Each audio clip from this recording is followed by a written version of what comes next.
a fact. It's a factual statement. Hey, look, they named the building after that nigga and told him no.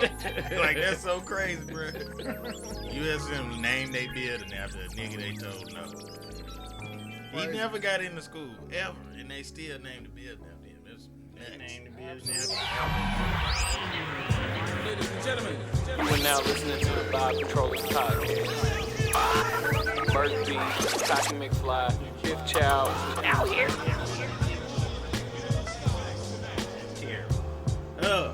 Yeah, man. Look, thank y'all so much for tapping in with us, man. Welcome to the Vibe Controllers Podcast. This is episode 47 of season 5. So yeah, we out here. I go by the name of Cocky McFly. Across the table is my brother, Merk B. Williams. Merk, say hey to the people. I would like to thank you for the intro that you just gave me. You know, amidst the disrespect that I've been getting on this podcast the past couple episodes. Hello, everybody. Thank you very much. Just taking everything in. Also, in the building with us as always, Fifth Child. Fifth Child, say hey to the people. aloha. That's all I got. Listen, That's it's all better I than got. what you did last time. What I do the last time? I don't know. Harambe. Yeah, it was definitely. It was Black History Month. It's still Black History Month. Yeah. So you giving us aloha? Said run it back. What up, nigga? Anyway. Look, we got a special guest in the building with us today. One of our good friends, our good brother. We just lucky to have a good rich friend. And he is him. If you don't know him, this is our good brother, Dr. Freddie Kency, his whole name. So, appreciate it. Doc, say hey to the people, man. Hi, people. Appreciate you for having me on, fellas. Thank you. We thank you for joining us this evening. There are libations in the building. Y'all can't see it, but we're going to have us a good old time talking about a lot of good stuff. We're going to talk about some medicinal weed. We're going to talk about that. We're going to talk about how y'all need to stop hogging the Ozempic from the people who really need to be taking it, and how y'all look like bobbleheads. We're going to be talking about all that good stuff, man. So yeah, y'all stay tapped in with us. We out here.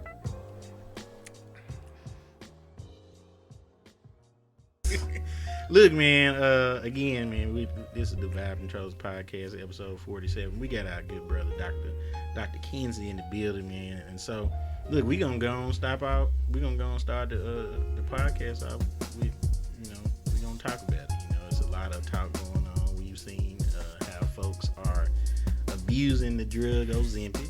Mm-hmm. I thought we were going to talk about the weed first, okay? But I'm cool with anything. I'm cool with anything. We're going to get into this Ozempic drug that folks are. So, educate the people on what it is and what the purpose of the drug is first. Okay. So, you got Ozempic. It comes from a category of medication called GLP-1s. And it initially was developed for diabetes. And so it has a couple of different mechanisms about how it works, especially Ozempic. And we talk about the second one called Mounjaro, which people kind of just clump them both together. But what it does is that it delays your gastric emptying. So what it does is that when you eat, that food that you eat, instead of just going straight through your stomach and into your small intestine, into your colon, it kind of holds it in your stomach longer. And by doing that, it gives you what's called satiety, your idea that I'm full, okay? And so because it keeps food in the stomach longer, it makes you feel like you're full faster, and so thereby you eat less. And so that's a huge portion of it. And that's how Ozempic works. So Mounjaro goes a step further and has a mechanism where it actually releases a hormone to your brain that tells you that you're full kind of all the time. And so you got these and that's one of the reasons why Mounjaro actually has a higher weight loss potential when it comes to just losing weight than Ozempic, because it has this kind of double mechanism.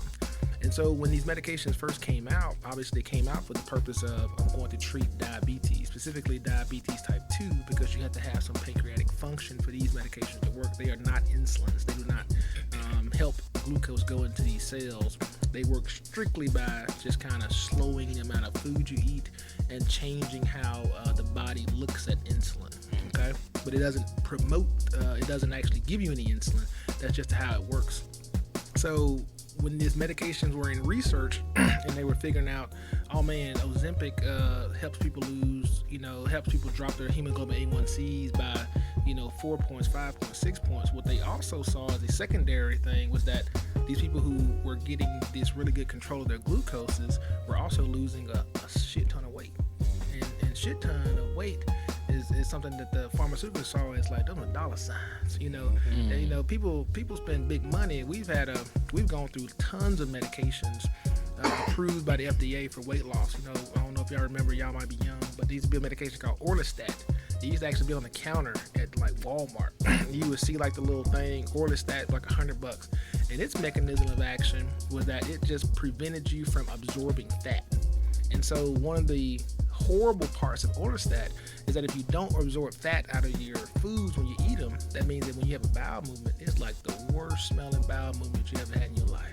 But also too is that if you don't absorb all the fat out of these foods when you eat them, you also run the risk of having these kind of what we call a liquid stool. So you go to pass gas and it ain't just gas; it got a little something in there with it. You shark. And so, Orlistat. I want to be here to just say the layman terms of everything that you say, because I'm following you and I'm like, oh, you mean like your stomach shrimp because you gonna eat them. So you go there, you think about you pass you a quiet one, and everybody start to smell stuff. It's like, oh, okay. And so exactly. So though Orlistat was a good medication, it actually caused a lot of weight loss for a lot of people because of the side effects. They were like, nah, I ain't messing with it. And so, you go down the line, you got, about 10 years ago, we had a medication called Contrave. And it was a combination medication of a medication called Wellbutrin and naloxone. Two medications that's been around for a very long time. And it had pretty decent results as well. The only issue is that it had such bad nausea that people would stop taking it. I mean, you become so nauseated literally within 15, 20 minutes taking the medication that you just couldn't tolerate it. Shortly after that, we came up with, back in, I guess it was about 3 or 4 years ago, is when, I guess maybe a little bit longer than that, is when the GLPs started to really show themselves and came out. When you came out with, what's the medication we're talking about? Ozempic. Ozempic said in their studies, they saw all this weight loss. And so when they saw this weight loss, they saw dollars, because now I can sell a medication that actually helps diabetics, but now I can also sell a medication that actually helps people lose weight. And so what they did was that they just literally changed the dosages of the medication, put it back through another randomized trial for weight loss, and they saw dramatic weight loss with a weight change. They just stamped another sticker on it, got the FDA to approve the indications for weight loss, and boom, here comes Wegovy. And so it's the exact same medication, semaglutide, that's the chemical name of it, with a different sticker that's only branded for weight loss. Only issue is that insurance companies don't cover it. So if you want it, you got to pay out of pocket. So if you want it, but you'd be surprised. There's a lot of people willing to pay that $800 a month just to have, I'm talking about $800 a month. $800. $800 plus. Sometimes some people, over $1,000 per month for an injection per week. That's how these are all weekly injections. And because it has such amazing results, you see people do it every day. I mean, people beat down doors to ask people for Wegovy prescriptions. I mean, people who do Ozempic couldn't get their Ozempic prescriptions because they were diverting so much of it to make Wegovy and giving people just Ozempic prescriptions that they were running out of medication. So that's why it was a shortage. Huge shortage. Okay. Huge shortage. I'm thinking it's because, but people.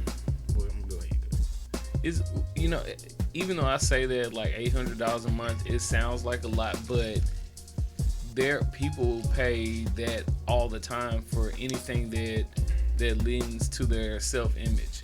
Big time. So if it's like if you tell a girl like, it's gonna cost $800 to get these, get these braids done, like boom, sure, easy. Absolutely, easy. Like these clothes, quick. These like Easy and gym quick. memberships, like all sorts of Easy. stuff. Like yes, Easy. Shit, they're paying for. Right. Orange Theory is $200 a month just to go out there and run on the treadmill. I'm like, what are we doing, guys? You know? Good grief. My wife's in the Orange Theory. She done got me to sign up. I'm in the Orange Theory too. I mean, I'm like, Jesus Christ. You know, I got a trip with the house, baby. What we doing? I mean, but, you know, weight loss is a big thing, you know. And for some people, it's truly, it's what's in the mirror.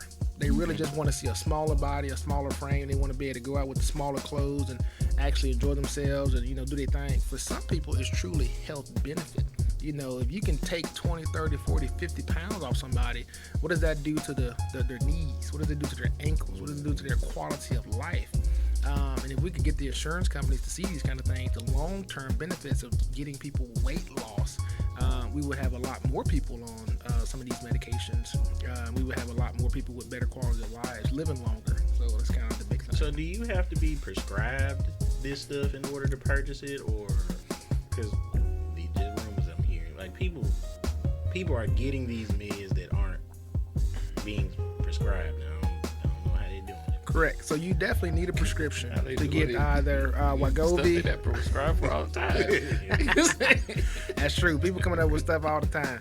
So you know, if you scroll Facebook long enough, or you search Ozempic tonight on your phone, and then you go back to Facebook, you're gonna see advertisements for all kind of semaglutide, Wegovy imitations.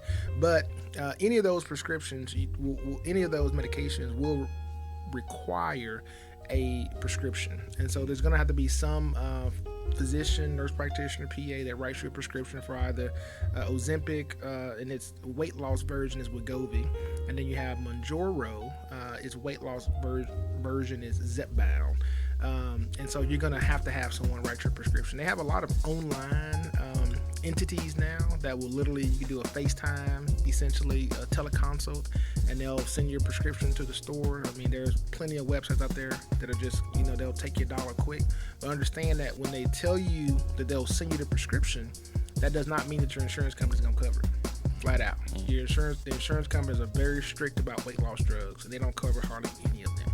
And so when you go to that pharmacy and he says, you know, your Zepbound prescription is ready, and you pull out that little credit card, and that little machine say $12.14, it ain't $12.14. They talking about $1,214, and they want all of it up front. And the insurance ain't covering nothing. So that's just the reality of it. But it's very effective. I mean, we are seeing people who are losing, you know, 20%, 25% of their total body weight in like 3-4 months. My wife is an internal medicine physician. She has patients that are on Mounjaro and Ozempic, and they are seeing tremendous weight loss on the medication. These are diabetics.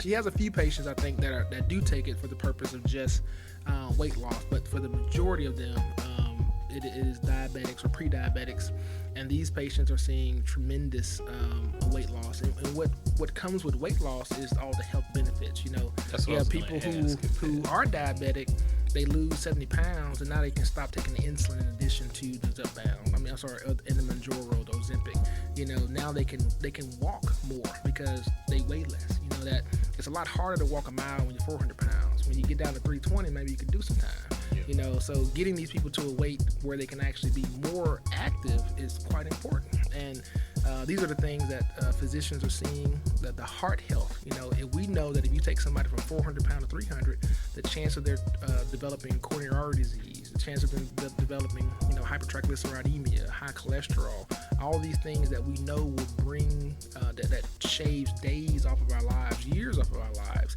we know that we're reducing these things.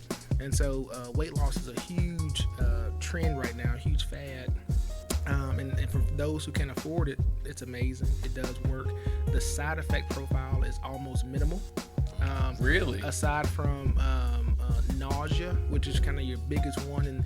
And the reason that is because you think about it, this medication delays emptying of food out of your stomach. And so what happens when you eat too much? You feel nauseated. And that's essentially what happens with these medications. Though you're not eating as much as you used to, it still kind of piles up in your intestine and your stomach, and you start to feel like, man, I'm just so freaking full. And that can lead to some nausea. But beyond that, these medications are pretty side effectless. I mean, it's one injection every 7 days, boom, boom, you know, watch the weight drop off. So it's pretty impressive. Because this is all, I've heard nothing but negative about, like, the way, like, the side effects, all that good stuff. So this is basically saying it's safe to take it. Very safe, very safe. I mean, so right now, I like to give all the information that's out there. Right now, the FDA is investigating 3 what we call adverse reactions, possible side effects of Ozempic, the GLP-1s. One of them is something called alopecia. That means that it's just kind of just random hair loss that just happens. Do we know if this truly is directly related to the medications Ozempic and Mounjaro? We don't, but hopefully with some time and some research, we'll know. You got to think about it. This medication between Ozempic and Mounjaro is being taken by hundreds of thousands of people every single day. And so if there truly is some issues with the medication, it's going to be found out pretty quickly. I don't know if you guys remember back in the day, back when I was young, there was a medication called Fen-Phen. It was an amazing weight loss drug. I mean, it took people from here to there. I mean, they were losing weight left and right. The issue with Fen-Phen was that if you took it for a certain number of time, you could develop this thing called pulmonary hypertension. This elevation in pressure in your lungs, and it was chronic. Once you got it, it was yours, and you could die from it. You would die with it, honestly. And so they got sued. A lot of people got money. A lot of people died before the time. It was what it was. So sometimes it does take time before a medication will kind of show its effects. But luckily, we've had some of these GLP-1s out for quite some time, and I don't know if the data is going to really show its face enough to say that alopecia is truly a contributor or not. So we'll see with time. One of the other ones is that the FDA is investigating whether the GLP-1s actually cause depression and possible suicide in people. So when you look at that one, we have this thing what we call a selection bias. Okay, so a selection bias means that you can start to get higher numbers of certain things within a group of people just based on the group of people you are selecting. Okay, so if you take a medication that is for people who are overweight, okay, so you're selecting a very specific group of people, overweight people. So overweight people, by definition, are more likely to be depressed. Depressed people are more likely to cause harm to themselves. So if you take this select group of people who are overweight, depressed, and more likely to harm themselves, will you see a higher number of people in that group that have suicidal ideations or even attempt suicide? You will. So that's why we need the actual researchers to come in and say, we have to remove the selection bias and say, is this significant? If 20 people harm themselves out of 100,000, isn't that the same as 200 out of a million? If that number is the same, then it's not really real. It's not really the medication doing it. It's the same statistics applied across everybody. It's just that selection bias makes it look like it's more likely in this group. So what's the parent company? The parent company of Ozempic, I think, is Pfizer, and one is Nordisk. I don't want to lie and say I know that for sure, but one is Nordisk and one is Pfizer. Viagra, they do vaccinations. Yeah. And I have Pfizer stock. That's what I'm about to in order. That's exactly why I'm asking now. And I hope all of y'all get on. One last question for me. So like, just to say somebody's 350 pounds, and they taking Ozempic and they get down to 250 pounds, or they have an ideal weight. Like, should you keep taking Ozempic, or at some point can you just stop once you get to where you want to get? So let me go back. Maintain the weight. I'm gonna go back and correct. Mounjaro is made by Eli Lilly. Okay, let me fix that part. So right now it says that the goal of someone who prescribes this for weight loss is to not just do it as a individual medication, but to truly incorporate it in a lifestyle change. Okay. Just like with any other kind of weight loss thing, you want to get the weight down, but you also want to change the way to eat. You You want to decrease the number of fat foods. You want to increase their exercise. You want all that kind of stuff to be incorporated into it. Because if you don't truly make a change in the way they eat and the way they do their normal daily lives, exercise, all that kind of stuff, you're going to get the same output that you got before you started the medication. The only reason your weight dropped is because there was a change. The medication made you change, but there was a change. If I take the medication away and you can't mentally make these small changes yourself, you're going to go back into that same thing and the weight will come back. Okay. I see it all the time with BBLs. With what? With BBLs. Yeah, all the time. They don't lose the weight. They'll spend $10,000 on a BBL to take the stomach and put it and then because they don't change anything about their lifestyle. 7-8 months later, it's like you threw that money away. And then right back to where you started. Arms still falling apart. Right. Everything fell apart. Now you got that boot. I think. Okay. So yeah, this is super informative. Yeah, man, it's fun for us too as physicians because we have really been waiting. You know, as one of the states with the largest, most obese population in the country, we've really been waiting for the opportunity to have a medication that is one safe, that is two effective, and these two medications have truly been a godsend for some patients. It's going to improve their quality of life. You know, a person who is, morbidly obese, depressed, who eats out of frustration, who eats out of whatever causes them to do it. I tell people all the time, obesity is a disease as strong in an addiction standpoint as alcoholism, as cocaine, as heroin. I mean, some people eat and it's not their fault. They just physically are so addicted to the satisfaction of food that they just can't undo that. I mean, and there's nothing that you can, you can be mean about it. You can be say, how does that person continue to eat? And even though they're that big, they're that big, but it's truly an addiction. They're truly addicted to eating. The same way people are addicted to alcohol, the same way people are addicted to all of these other controlled substances, oxycodone, fentanyl, all that stuff. Food is just that addictive to some people. I tell people all the time, you just be lucky that you don't have an addiction. Yeah. And I wonder, I'm pretty sure that just like any other medication that's intended to actually help people, if it's priced out of if a certain market is priced out of it, then they go to underground like copycats that are not as safe and haven't been through that series of like vetting or whatever to where they are taking stuff that's harmful. And it's like, so is there just as much like awareness campaigns about educating the public about what this is really doing? So great question. For a long time, if you look up Ozempic or Mounjaro on Google right now, and your computer takes those cookies and accepts it, when you go back to Facebook, that's just the way cookies work. Yeah. It's gonna start giving you advertisements for Ozempic and Zepbound and all these other weight loss medications. For a long time, and even still now, there's a lot of companies that create what are called these salts. So it's essentially the medication in a salt version, which they'll add something like B12 or something like that, and that'll be their skinny shot. And you may even see advertisements from some places like, we have the skinny shot, and you have to come in weekly to do these skinny shots. That ain't nothing but Zepbound and Wegovy. That's all that is. And so it's the pharmaceutical companies have cracked down on those companies selling these medications. They have cracked down hard to the point of lawsuits against some of these companies in Florida, lawsuits against some of these companies in other states.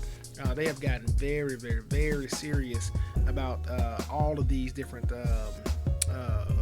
fake or imitation medication types. So the companies have cracked down. The pharmaceutical location, so the Board of Pharmacy for Mississippi, actually sent emails out to all of the practitioners throughout the entire state saying that do not sell this, do not give it to patients, it's not vetted as safe. And so it's been a big push, big crackdown on some of these I guess you would say, authentic versions of Wegovy and Zepbound, and obviously Mounjaro Ozempic. Okay. This is a good way to segue into weed. Cannabis. So do they because we're going to talk about the positives of it. Oh yeah. Here. I give it all. We talk about the good and the bad. We want well-informed listeners. Absolutely. So do they do those like your weight loss drugs like your Ozempic and stuff? Does that affect folks who are, because this is a pro weed podcast? Oh yeah. So does it affect folks who are avid weed smokers, or does that help in some type of way? So what can happen is that because marijuana, statistically, most strains will actually make you hungry when we give you the munchies. What'll happen is that if you eat too much while you're taking these medications, it actually makes you really sick. And so to make your stomach fill up with food, it can't get kicked out because it's that prolonged time in the stomach. And actually, it makes you nauseated, it makes you get the vomiting. And so technically, if you do a lot of cannabis, and you probably, Zepbound and Ozempic may not be the medication for you at this moment, because it can likely induce some symptoms that you're going to want to avoid. You had to forgive the comedian in me. I am visualizing, people taking Ozempic, but then getting the munchies on the gun. And you out there, you fucking wing stock up. You hurt. And someone is throwing up. Gonna be hurting. Yeah, man. Have terrible bowel movement because you want to get high and lose. But I'm glad that we're talking about, especially marijuana in general. Obviously, it's legal medicinally here. I would definitely like you to go in depth about the misconceptions and misnomers out there, because personally, I don't believe that marijuana is a drug. That's just me. I don't see how you can call something to come from the earth a drug. But anyway, I can see how you can classify it if you are abusing it, or adding to it, which is why a lot of things got taken off of shelves and stuff like that, because they started, doing synthetic and all that other stuff, which they've since taken a lot of that stuff out, because you essentially, you're out here clucking like a chicken and don't know why, but it's because they adding all this other stuff into it. But Gotcha. just really just talk about a lot of the misnomers or misconceptions around marijuana, because again, we living in the South is still low-key taboo. True. When you say very marijuana, true. you say weed, like, oh, Yeah. devil's lettuce and all this other. Yeah. It's a negative thing that's attached to it. Horrible negative connotation to anything that's marijuana related. So crazy thing about it. So I only part I disagree with is that marijuana is a drug. I would have to say that. Things that come from the earth. All right, heroin. It's a drug. Poppy seeds comes from the earth. I'm gonna call heroin a drug. Heroin. That boy. Right. Cocaine, a plant. Hey, them shrooms. Locally. Oh, man. Hey, them shrooms Different. grown straight from the ground.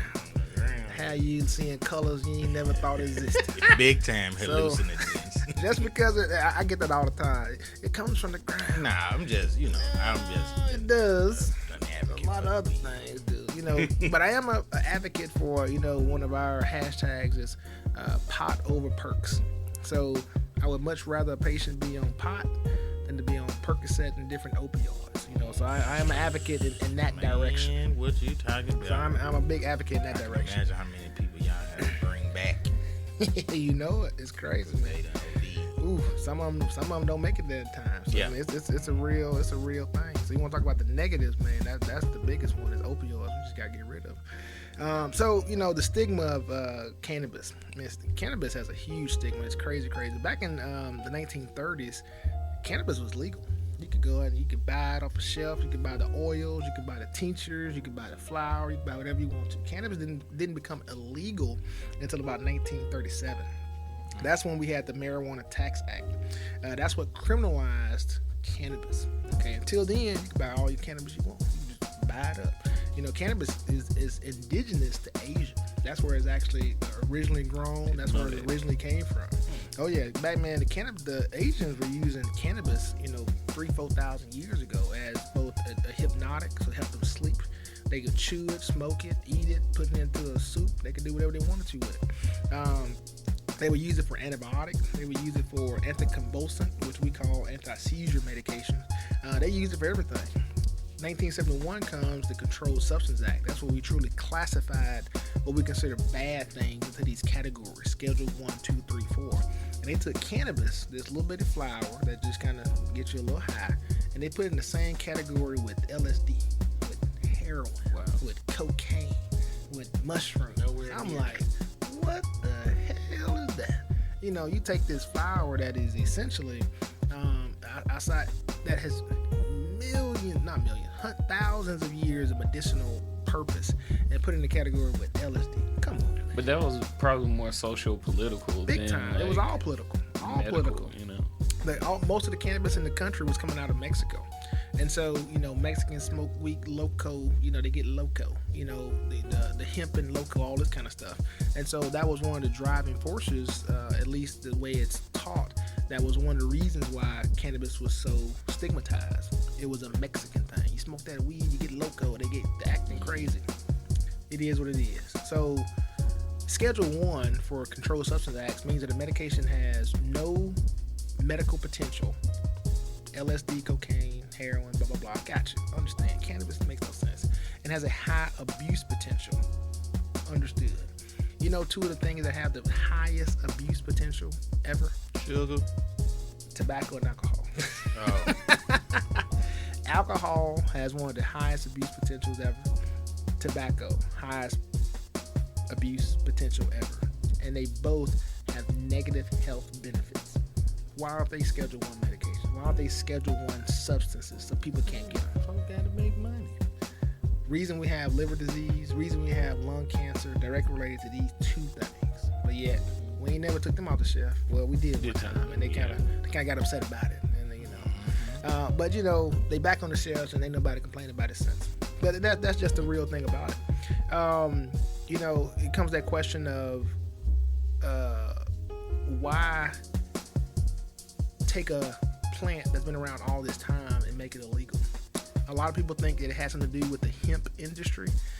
Back in the 1930s, hemp was becoming very popular, and they were using hemp in place of some of the things that cotton were doing.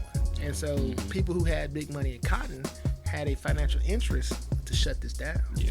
And so there's a lot of theories behind why cannabis became illegal in the first place. But a lot of them go behind the idea that it has something to do with hemp. Hemp and cannabis being in the same kind of family. You get rid of one, you get rid of both. Obviously, hemp came back first, and then cannabis is slowly making its rounds to get back on shelves as well. A lot of too is that the medicines of cannabis. Cannabis has essentially 3 real strains. People only hear about 2. They hear about sativa, they hear about indica. Sativa is the one that kind of gets you, it's your upper kind of, and that's what Van Gogh smoked in order to draw his pretty pictures. That's how them colors came out, because you can see it boy, museum art. Boy, high as a kite. And then you got the same motherfucker. He had to.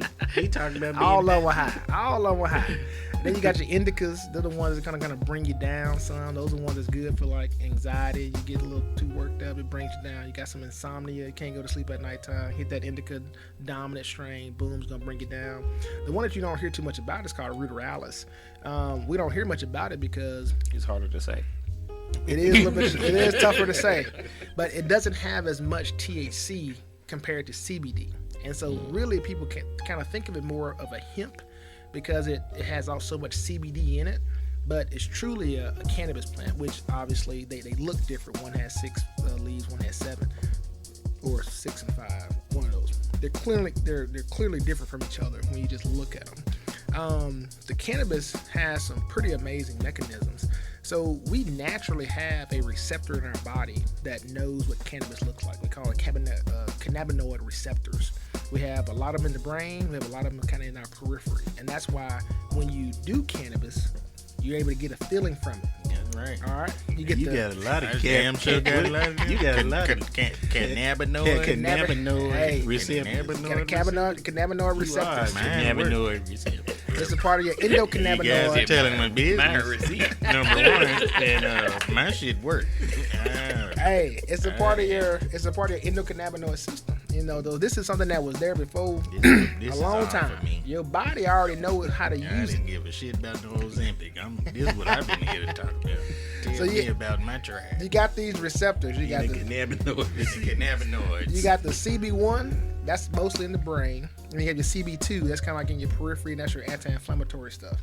So that's the receptor that's going to work when the person has osteoarthritis, when the person has diabetic neuropathy, and they have all this pain in their hands and feet and all that kind of stuff. These are the receptors that you're activating. So really, from a medical standpoint, cannabis really has kind of 5 real functions that we look at as to how it does what it does. One is that it's a pain reliever. It actually works to reduce inflammation. So that's why we have things like ulcerative colitis and Crohn's disease and arthritis on the list of diagnoses that you can get a cannabis card for because of that inflammation. It's a relaxant. Okay, that's why we have things like multiple sclerosis that causes all these different muscle spasms, Parkinson's that causes all these different things with rigidity. That's why those things are on the list. It helps with weight gain.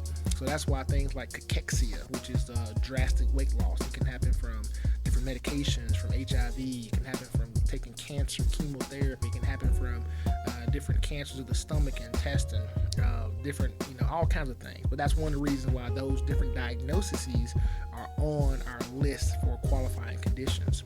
It's an anticonvulsant. It actually helps with cessation of seizures. It has nausea control, which is why we have it for patients who have chemotherapy, patients who have HIV that are taking these different medications that induce nausea. So of those 5 kind of ways that cannabis works, it's obviously there's a lot more detail when it comes to the endocannabinoid system, but those are kind of the 5 things that cannabis technically helps us with. And we have these 20 plus diagnoses in the state of Mississippi and for medical cannabis that things are treating, and each one of them in some way fall under the help from one of those 5 different things. Cannabis can come in a lot of different ways. A lot of times when the stigma of cannabis happens, it happens because of the smell of cannabis. You ain't gonna never hear nobody talk about that cannabis that comes in the tincture is just so bad. They don't know what it is. Like, you got this little drop on your tongue, or a drop on your coffee in the morning, or a drop in your orange juice. You drink it and boom, you're done. Nobody ever hears about it. Nobody smells it. Nobody cares. What they hate is that loud smell. When you come up in the ER and first thing when I walk through the door, I'm like, God, that boy brought the whole dope. You been brought the whole bag. Hot box on the wheels. Something you walk in, there's all you can smell. That's the part that really creates the stigma. But in the medical cannabis business, that's only one part of the cannabis that patients use.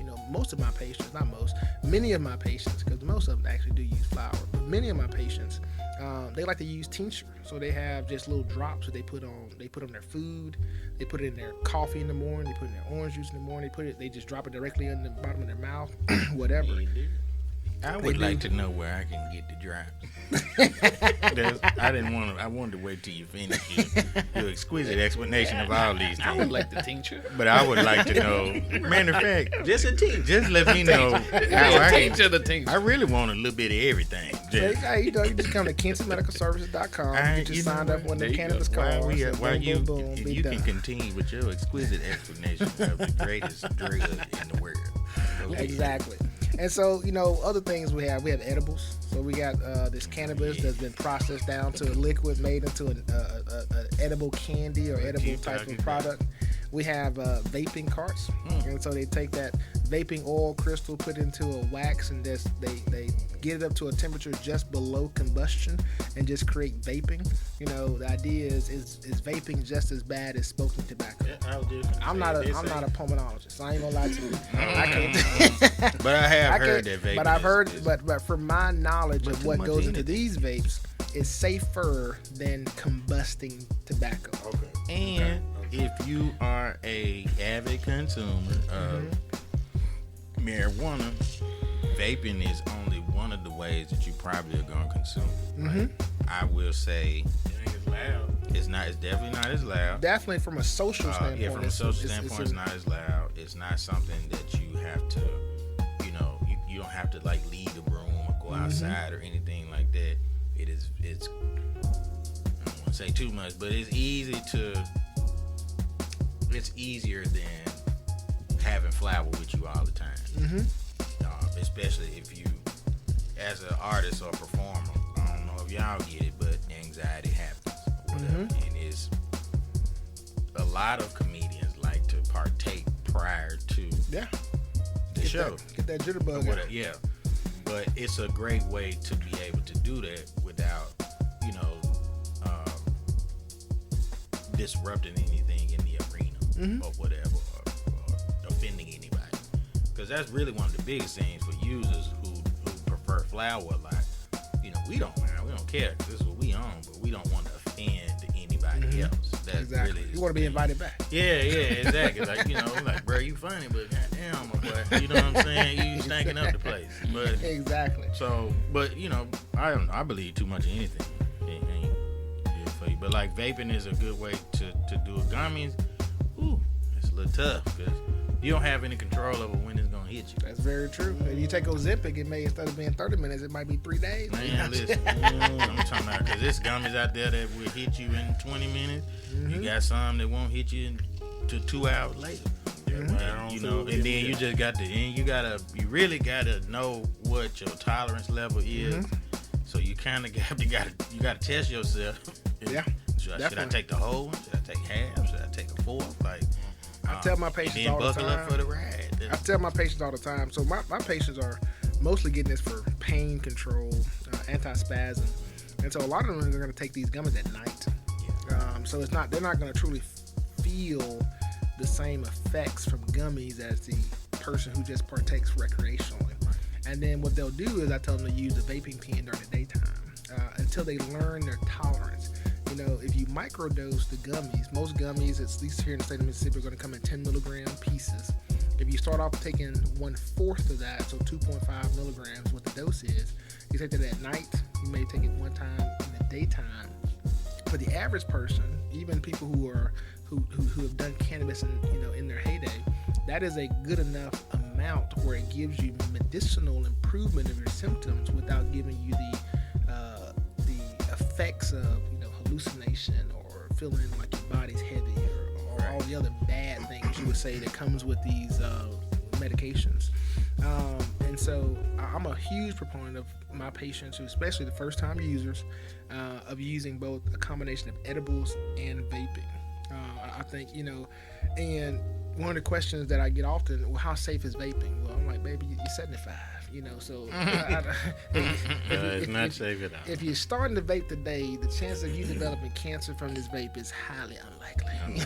You don't live through everything else. You're going to make it through the vape. At the age of 70, it's highly unlikely that it's going to cause you any problems. So also, if you're out there listening, I know y'all may be thinking 10 milligrams is not a large amount. Let me tell you, that shit high. You got Don't do it. Just know what you're doing, and you like, oh, this is just 10 milligrams. Well, it get up on you, and yeah.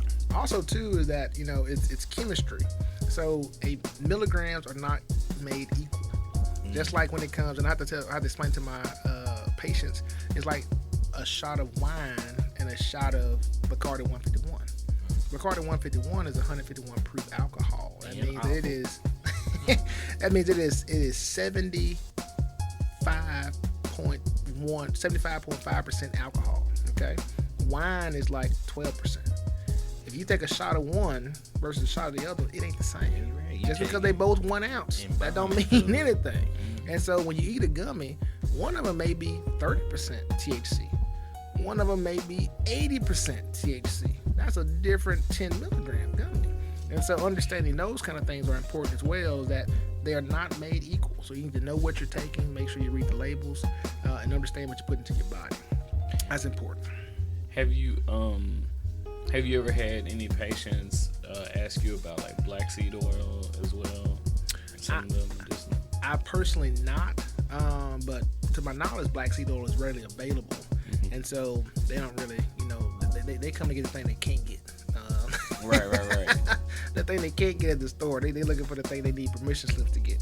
And that's another thing that comes up too, is that the Mississippi Cannabis program is not a prescription program. It's not me saying, I'm prescribing you cannabis. What I'm doing is that the legislators 2 years ago have decided that if you have this condition, this condition, this condition, or this condition, you can have access to the state-approved cannabis through state-approved dispensaries. What I do as a certifier is I say, do you have that condition?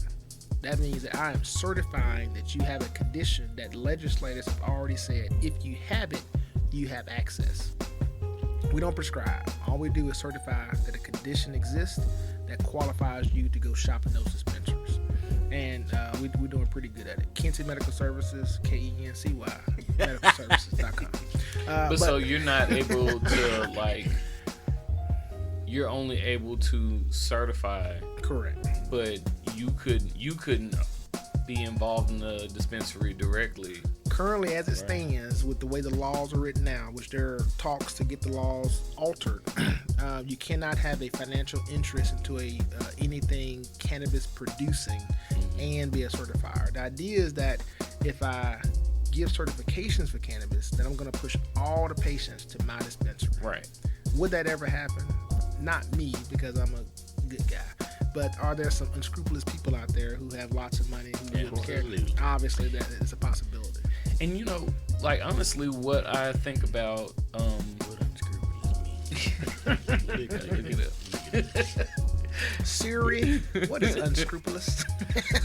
but as we talk about all these all the medical and health benefits from it, there are, like, for the state, like, once the state gets once the legislature gets fully behind the idea of cannabis production, that can be just like game changing for the state and its economic interests, right? Big time. Last year, I don't know the exact numbers, I don't want to misquote, but I think between licenses, taxes from sales, fees, penalties, there was a little over $10 million deposited into the general fund just from the cannabis program. With barely anything. That's nickels. That's only with a group of, you're talking about maybe 20-something thousand patients. Wait till it's 200,000 patients. Yeah. Wait till it goes recreational when it's 400,000 people who are buying from these locations. The amount of money that can go back into the state that can actually fight things that are harming people, like opioid overdoses and things like that. Yeah. Taking that money from a program that actually is causing increased quality of life for people and putting it into programs that are causing decreased quality of life for people is going to be huge. We just need our legislators to be proactive about doing what's right and not just what they mentally think is appropriate. Sometimes those things don't coincide with each other. And particularly in rural areas that are, I guess, like, prime for agriculture, period. Because, I mean, I'm thinking about the Delta for sure, but even, I was in Holmes County. I've been in Holmes County a lot lately. And I know that, so Holmes County is the poorest county in the United States, and but just what that could do for a place like that. Yeah, so in the medical cannabis program, you can't grow cannabis outside. So having the Delta isn't really that big of a jump or big of a draw for that community.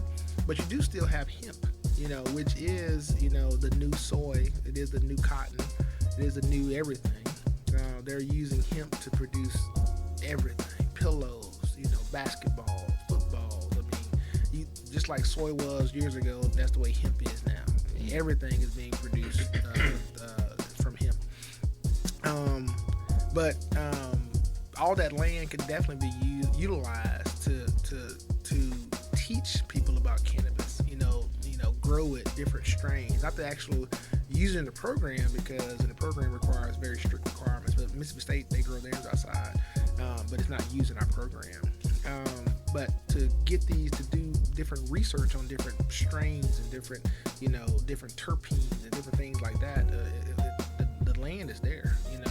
It's been land that has amazing utility, great moisture. It's already set up for agriculture. We definitely should be utilizing those farmers and their skills to produce cannabis, to produce these different strains. The same way they do with corn. You know, you go to some of these places, you'll see 2 rows with a sign that that this genetically engineered corn versus this genetically engineered corn versus this, to see which one can withstand more heat, which one can withstand less water, which one, you know, because you want the corn that produces the most amount of kernels with the least amount of water in the fastest time. You know, if we could do the same thing with cannabis, you know, you grow it out there, you do your research out there, then you bring it back into the other location to actually make it happen. So those are things that definitely could be utilized, and so there's a future for it. You know, I think it's coming pretty soon. One thing that's happening too is that the FDA, the DEA actually just sent a memo to the FDA asking them to take cannabis out of Schedule 1 and to move it over to Schedule 3. That's going to be huge. Once things are out of Schedule 1, it opens up a huge door for research.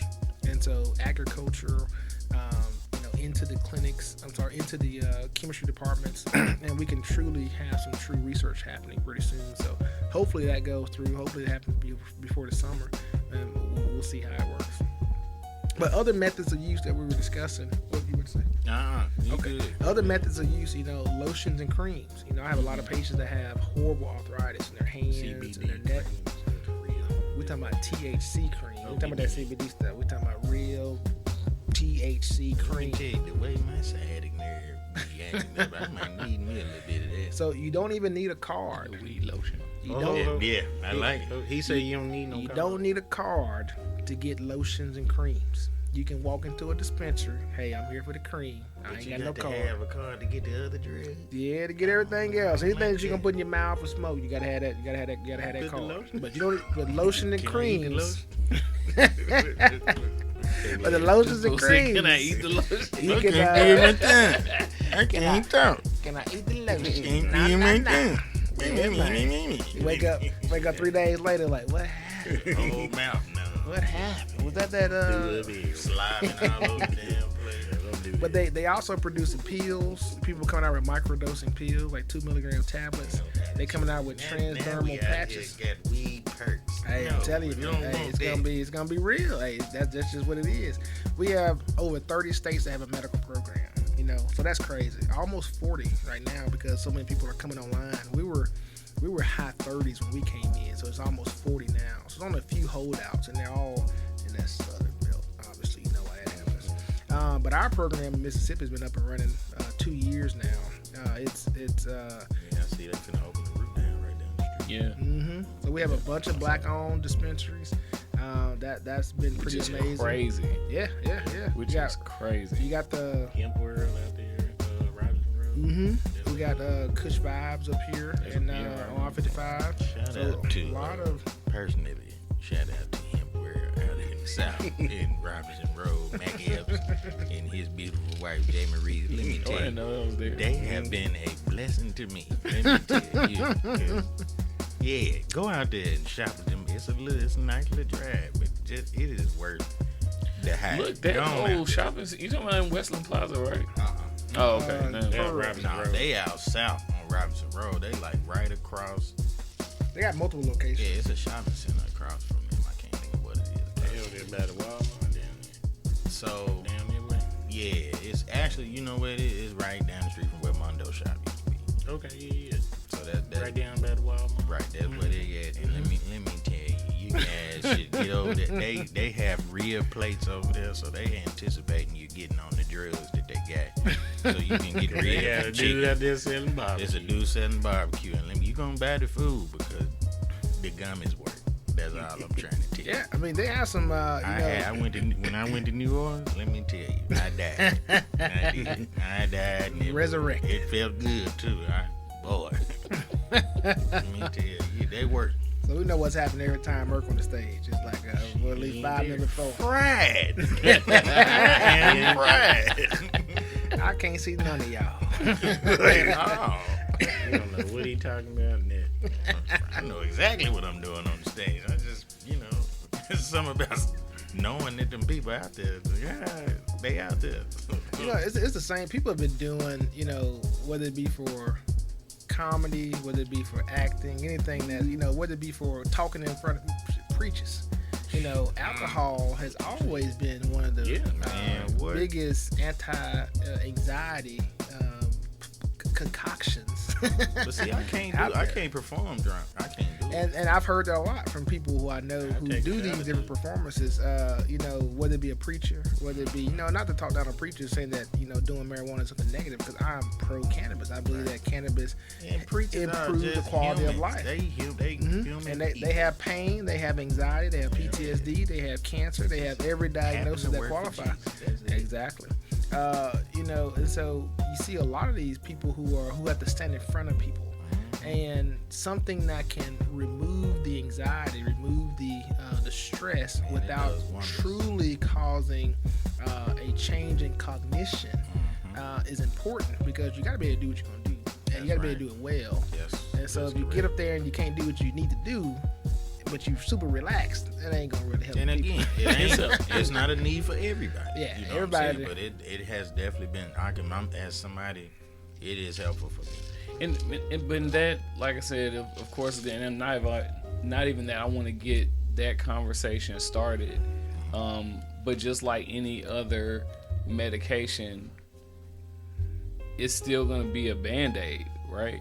Like if what I mean is, if people are using it as an escape, eventually you will have to come back to reality, even in your anxiety. Because what I see is people like, oh, I'm not gonna deal with my mental health problems with a professional, because I'm just gonna deal with it. I'm just gonna medicate. I don't do that. I'm just gonna self-medicate. Now I can't say, like, you know. Well, I can say I don't need it. I know that I don't need it, because I've done it enough without it to know that I am efficient enough without it. I enjoy it. Prefer to be more relaxed, and it is helpful in that particular sense. So again, to each his own.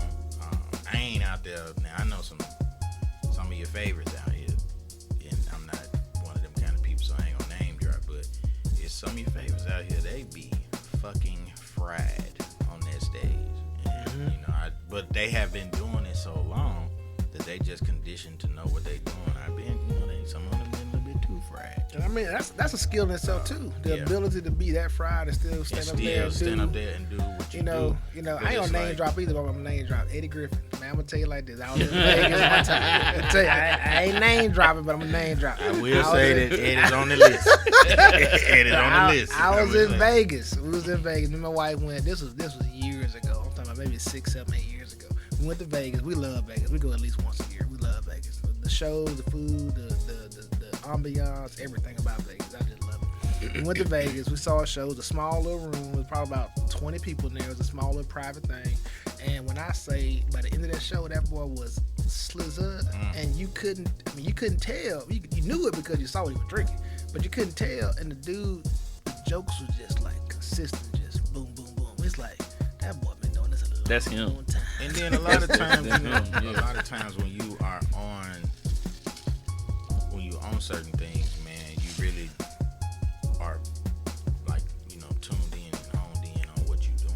I mean, you know that people are out here, and you know that you're entertaining them, but you don't even see the people no more. You just hear the response. So you know you in the pocket at that particular point. It's basically like you against you. So he on the list. He killed it. I ain't gonna lie to you. I tell you, if anybody, I'll pay to go watch. Been doing comedy longer than I'll watch. Live. So, man, I'll pay to watch Eddie every time. Yeah. And that boy, you got Kevin Hart and you got Eddie the same night.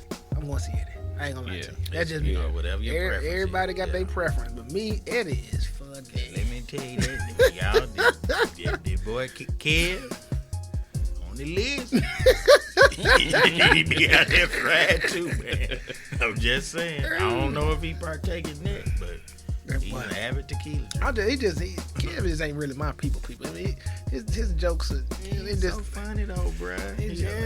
Some of his old stuff. I think, it's just I can't say what it is now, but like I don't know. I would love for people. I like Kev in the club, Kev at the smaller shows is different than Kev on Netflix. Yeah. And all Rockstar those, cast. like it's different, man. It's just I mean, and then the comedy club is different, man. It's just when you in them trenches like that, there's some freedom in there, man. Yeah. Oh It's yeah. just- Definitely. Put your phone down. Yeah, put We your about to- phone we about down. to talk. Yeah, we're gonna talk. Like it's different. You know, ain't nobody recording you or none of that stuff. It's just like okay, I feel you. you feel this safety and security in that space. But anyway, Big I don't time. want to we getting off tangent. All right, so But back what to I the want to cannabis. say is, what I wanted to get to, how can people get the card? All right. So for one, you have Obviously, we want it from Kency Medical. Kency Medical Service, Right. Kency. Kency Medical Service. So you want to, so you got to have a qualifying condition. Our qualifying conditions are all listed on our website. And so it's a list. It's about 20 something: chronic pain, PTSD, cancer, HIV. Any of those qualifications qualify. You go to KencyMedicalService.com. Right under my picture, you'll see "Contact Us." Click that button, and then you just fill out that information, and one of my people from my staff will call you back. And it takes, once the time you see us in clinic, it takes about 3 or 4 days to get your card approved. The state has up to 10 days to get it actually approved, but most cards come within 3 or 4 days. And then once that card is approved, you take that card and your driver's license to any dispensary in the state. Currently, we have about 70 that are licensed, maybe about 40-ish, I think, maybe that are actually physically open. You take that card to any dispensary, and you're allowed to buy up to your allotment. Quick question before we close. So, do the dispensaries just carry CBD, or do they carry both THC and CBD, or just some percentages? So when the law changed a little while ago, they carry both. Most dispensaries are not going to carry a ton of CBD product. It's just not financially in their wheelhouse to do that because we have Like hemp why? stores. We got hemp stores, so it's not really. So most of their products are going to be the legal THC limits. So they're going to be trying to push. You know, if you do flower, you can do up to 30% THC. If you do concentrate, you can do up to 60% THC. And so, you know, if I'm going to open a dispensary, pay all these taxes, pay these fees, not be able to claim this on my deduction because it's cannabis and it's illegal, I'm going to be trying to sell a product that can't nobody else sell. So most of it's going to be straight THC. You may see some that are equal THC CBD. Okay. And so you may see CBG, maybe CBN. You'll see all different cannabinoid types, but the majority of them are going to be heavy THC. You're going to have a lot of Give THC. me what I know. I don't need all these CNN and CNBC and all that bullshit. Give me THC. Can never know. Hey, Give me what I came for. Give me I'm heavy. just saying, I don't want none of that shit. I want the heavy Be cannabis. like, oh, do you want THC or CBD? I want weed, ma'am. That's what I would like. What's your highest concentration? Let me get Which one one weed. your highest? One weed, please, man.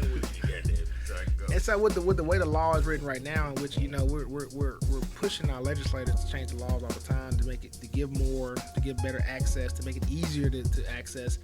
You can buy up to 3/4 of an ounce every week. For some people, I ain't gonna never use that much.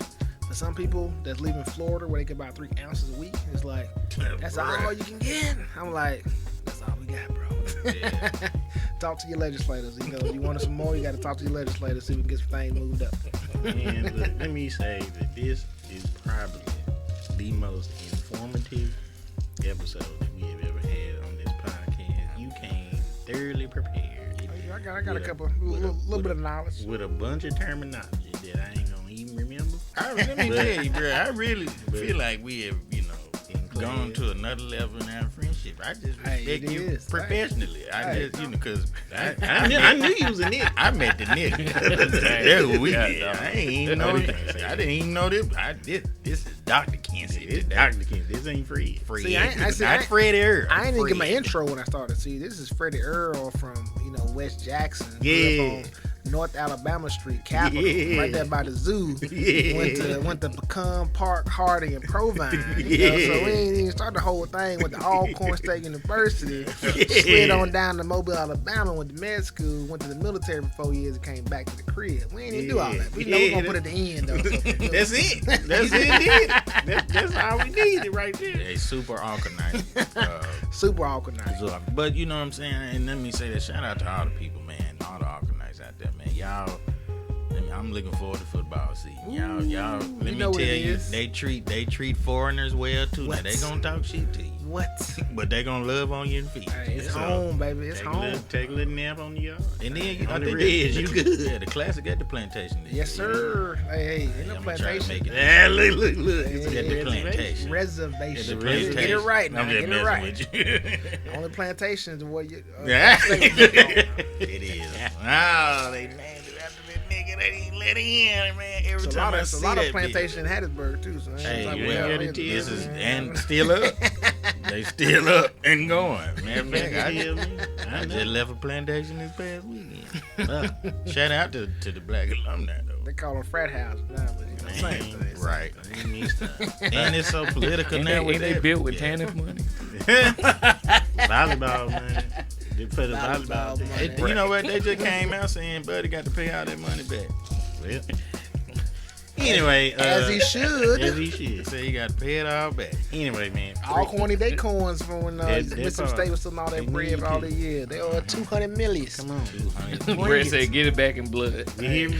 he said, "Get your 12 white folks and take it Take that shit to track. Yeah, Get your 12 white folks. Take that shit Boy to said, track. come get it. He out there hunting and shit, Yeah, drinking but- Coors Light. Damn. Fuck y'all. That nigga Come out there. get it. I'm telling you, man, Fred, we sure appreciate you coming back, man. I appreciate y'all for bringing me Nah, out. man. No. You can come back Come on, anytime. anytime. As long as you bringing gin.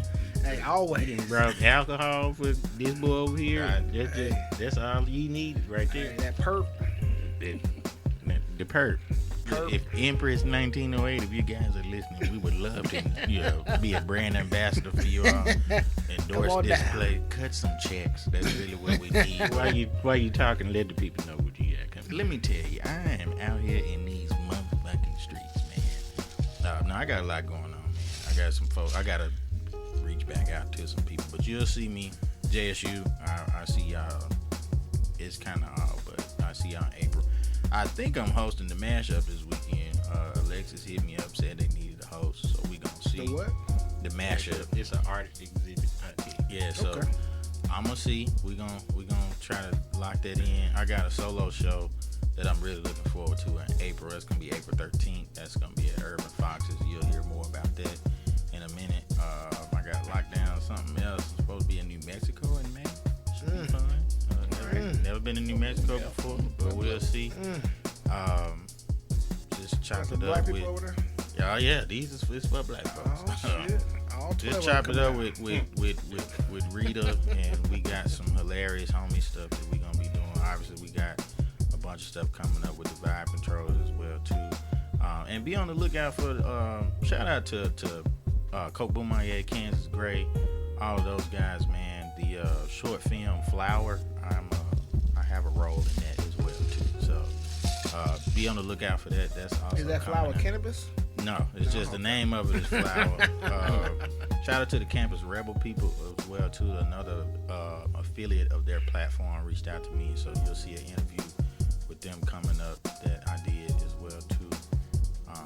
And it's a bunch of other stuff that I'm leaving out. But yeah, it's been a great February leading into the spring, and it's gonna be a hot summer. So I'm totally looking forward to it. Ooh, it's been a Right. cold winter, so I can't wait for a hot summer. Man, bro, Right. I want the weather to just figure out what the Ooh, fuck it's Lord, gonna do. help us. Fifth child, what you got coming up? Oh man, a lot. So yeah, because I just hosted the MLK Night of Culture at the two museums Congrats. on Saturday, and that was awesome. Yeah, man, a ton of stuff at BAC. We still have our grant writing workshops every Tuesday in February.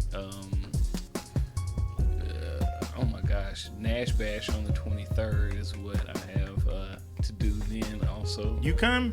I'm coming. All right. 23rd. What it That's is? right. Do you have a special do-rag? 23rd. What's on I Friday? can go find a special. This Friday. You special know what? I do-rag. come back from This is the only night we dance. We don't dance like one night a year. Right. Right. That's us. We out. That's Yeah. Okay. That Yeah, what you- yeah. It's a bunch. It's like I'm drained. From Okay. I'm drained. I From just want, let me say February. this as well, man. Thank you for creating another space and another microphone for comics to be able to come and work work out.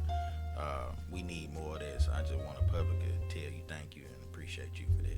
Yeah, absolutely. We have the date set for next month too. We're gonna do You Got Jokes at BAC at least once a month. Cool. And you can also follow them on all social media platforms, and you can also register to become a volunteer or a donor. So, You can absolutely donate to you can donate to BAC. A lot of Nash Bash is Friday. That's all that matters. Nash Bash, all black ass Nash Bash. Where at? Center Stage Event Center. Okay. BYOB. You know what to do, man. Got tables? I got you taken care Cause you know I don't like to sit I already know. no random people. of. I have it. I already got it set up. You I have it. so drunk it don't matter. I have a section reserved for my people Alright. because I got some family coming I'm gonna order my Uber and some today. people, and they already go. Ralph will be there. Yeah, or your Uber. So yeah, Nash Bash this Friday, man. Put on your all black. Come on and hang out. Y'all probably, when you hear this will probably already be done. But shout out to Danielle Williams Walls. I'll be live on Instagram with her tomorrow night, and we'll be talking about Dilla, based off the article that I just did for So Effing Dope magazine, based on Jay Dilla. So I'll be live on Instagram talking about that.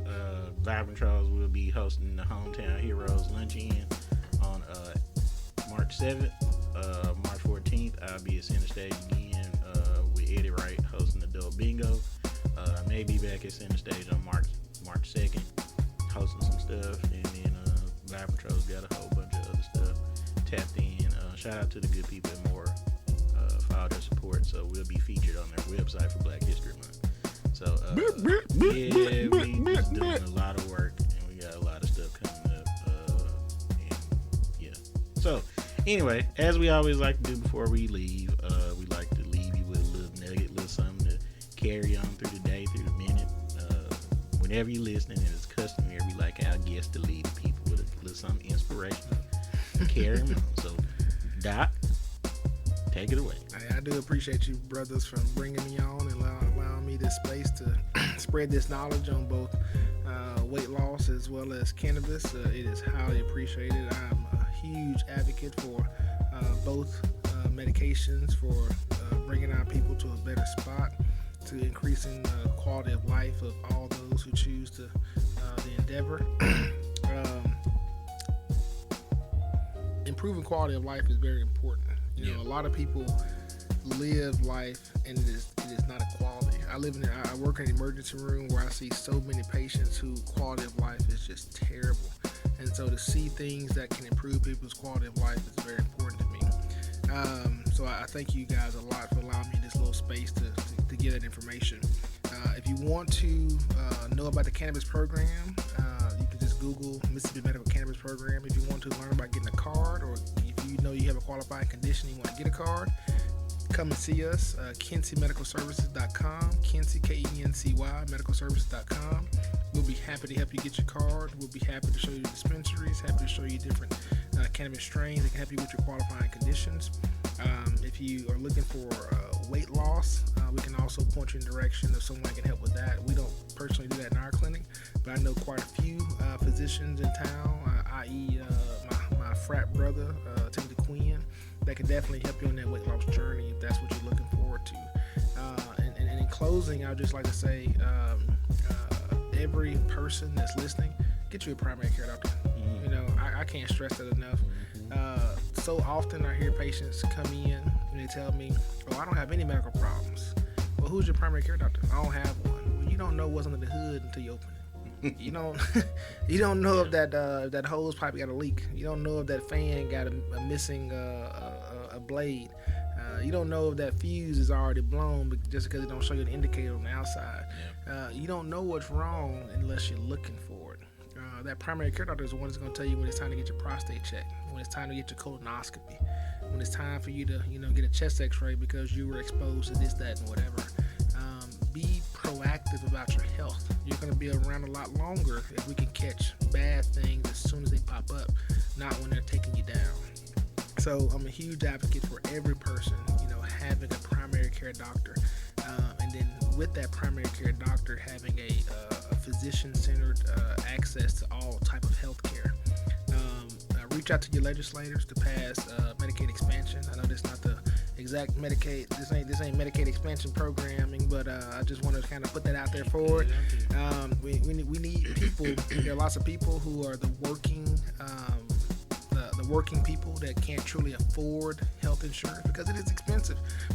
But we as a federal government has already decided that if you make up to this, we'll give the state this to compensate for health insurance, and it's called Medicaid. So we need to expand it so these people have more access to health care. So that's going to improve their quality of life. That's going to make them last and live longer. So all that good stuff. So again, thank you all, Vibe Controllers. Thank you, Good Child. Thank you all for having me here. And obviously, if y'all want to hear anything specific from Doc Kency, just write to him, talk to him, shoot him a chat, shoot him a listen. I'm free to come back and chat and talk anytime. I love talking. That's my thing. Yeah, I think we're gonna go make you our primary care physician here at the Vibe Controller Podcast. Come on down. We can definitely make you the resident doctor. Shout out to all the PCPs out there, man.